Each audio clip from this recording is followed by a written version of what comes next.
নমস্কার, নর্থ বেঙ্গল চুমকিস কিচেনে আপনাদের সবাইকে স্বাগত। আবারও চলে এলাম নতুন একটা রেসিপি নিয়ে। তো আজকের রেসিপি একটা স্ন্যাক্সের রেসিপি তৈরি করেছি। তো শুধুমাত্র 2 কাপ ময়দা দিয়ে এবং আলু দিয়ে এই রেসিপিটা তৈরি করে নিলাম। এই রেসিপিটা আপনারা সকাল সন্ধ্যা জলখাবারে এবং কি বাচ্চাদের টিফিনেও দিয়ে দিতে পারেন। তো আসুন দেখে নেওয়া যাক কীভাবে তৈরি করে নিলাম। স্ন্যাক্সটি বানানোর জন্য প্রথমে আমি নিয়ে নিচ্ছি এখানে 2 কাপ ময়দা। আমি চায়ের কাপ মেপে 2 কাপ ময়দা নিয়ে নিলাম। এখন দিয়ে দিচ্ছি সামান্য পরিমাণে লবণ, দিয়ে দিচ্ছি 1 চামচ পরিমাণ রিফাইন্ড অয়েল। ময়দার সঙ্গে খুব ভালো মতন তেল এবং লবণটাকে মিশিয়ে নেব। তো খুব ভালো মতন এইভাবে মিশিয়ে নেওয়ার পর আমি দিয়ে দিচ্ছি এখানে জল। তো একটু একটু করে জল দিয়ে আমি নর্মালি একটা ডো করে নেব। তো আমরা যেমন নর্মালি রুটি পরোটা খাই সেই রকম করে একটা ডো করে নেব। তো দেখতেই পাচ্ছেন আমার ডো করা হয়ে গেছে। এখন আমি কিছুক্ষণের জন্য ঢাকা দিয়ে রেখে দেব।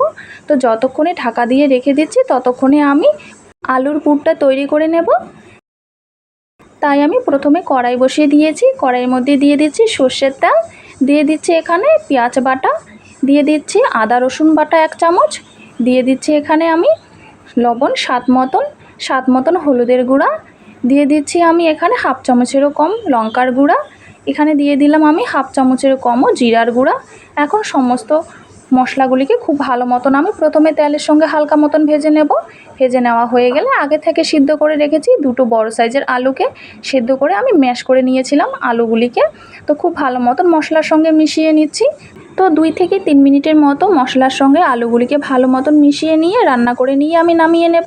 তো হয়ে গেছে, এখন আমি নামিয়ে নিচ্ছি। তো আমি নামিয়ে নিলাম, দেখতেই পাচ্ছেন। তবে কিছু কিছু গোটা গোটা রয়ে গেছে আলু, এগুলোকে আমি খুব ভালো মতন আমি ম্যাশ করে নেব। তো একটা গ্লাস নিয়েছি।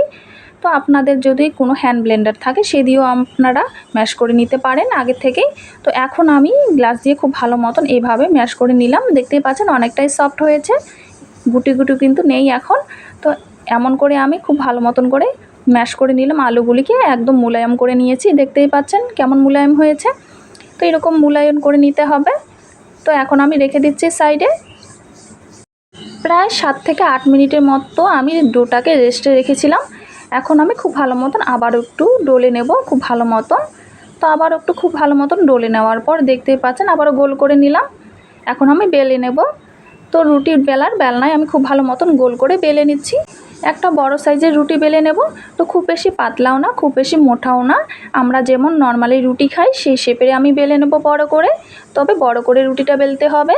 তো দেখতেই পাচ্ছেন আমি খুব বড় করে রুটিটা বেলে নিয়েছি। তো দেখতেই পাচ্ছেন কেমন করে বেলে নিয়েছি, ঠিক এই রকমটা করে আমি বেলে নিয়েছি। এখন আমি আগে থেকে যে পুরটা রেডি করে নিয়েছিলাম সেই পুরটা আমি হাত দিয়ে চাপ দিয়ে খুব ভালো মতন আমি রুটিটার গায়ে এইভাবে ছড়িয়ে দিচ্ছি গোলাকার করে, এবং সাইডের সামান্য অংশ আমি একটু ফাঁকা রেখেছিলাম। তো এখন আমি খুব ভালো মতন এইভাবে মুড়িয়ে নিচ্ছি। তো এইভাবে খুব ভালো মতন সাবধানে মুড়ে নিতে হবে। তো খুব ভালো মতন মুড়ে নিলাম, একটা রোল করে নিলাম। এখন যে ফাঁকা অংশটা রেখেছিলাম তো সেইখানে আমি হালকা একটু জল হাতের আঙুলে ভিজিয়ে আমি খুব ভালো মতন জল দিয়ে একটু ভালো মতন জয়েন করে দিলাম। তো খুব ভালো মতন হালকা জল হাতে নিয়ে আমি জয়েন করে দিলাম যেন খুলে না যায় ভাজার সময়। তো অবশ্যই খুব ভালো করে জয়েন করে দিতে হবে। এখন আমি এই রোলটাকে চাকুর সাহায্যে পিস পিস করে কেটে নেব। তো পিস পিস করে কেটে নিচ্ছি। তো দেখতেই পাচ্ছেন কেমনটা হয়েছে। তো এইভাবে পিস পিস করে কেটে নিলে খুব সুন্দর কিন্তু লেয়ারটা ভেতর দিক থেকে ভাসে, খুব সুন্দর আর কি দেখতে হয়। তো দেখতেই পাচ্ছেন কেমনটা হয়েছে। আবার একটা আমি আপনাদের কেটে দেখিয়ে দিচ্ছি। একইভাবে সম্পূর্ণ রোলটাকে কেটে নেব। তো সম্পূর্ণ রোলটাকে আমার কেটে নেওয়া হয়ে গেছে। তো দেখতেই পাচ্ছেন কেমনটা হয়েছে। তো এই রকম শেপে আমি কেটে নিয়েছি। এখন শুধু ফ্রাই করে নেব। এখন আমি কড়াই দিয়ে দিচ্ছি সর্ষের তেল, আপনারা চাইলে রিফাইন্ড অয়েলও ভেজে নিতে পারেন। তো তেলটাকে হালকা মতন গরম করে নিতে হবে প্রথমে, এবং গরম হয়ে গেলে এখানে আমি একে একে আমি এইভাবে স্ন্যাক্সগুলো দিয়ে দিচ্ছি। তো খুব ভালো মতন উলট পালট করে আমি ভেজে নেব। তো খুব ভালো মতন উলট পালট করে ভেজে নিচ্ছি। চুলার আঁচ একদম লো থেকে মিডিয়ামে রেখে ভেজে নিতে হবে। কালারটা চেঞ্জ হওয়া পর্যন্ত আমি এইভাবে উলট পালট করে দিয়ে খুব ভালো মতন ভেজে নেব। তো দেখতেই পাচ্ছেন কালারটা কিন্তু অনেকটাই চেঞ্জ হয়ে গেছে, আমার কিন্তু ভাজা হয়ে গেছে একদমই। তো আমি এখন একটা সান্তার সাহায্যে তেল ছেঁকে ছেঁকে নামিয়ে নিচ্ছি। তো দেখতেই পাচ্ছেন কেমনটা দেখা যাচ্ছে। একইভাবে সমস্তগুলিকে আমি নামিয়ে নেব।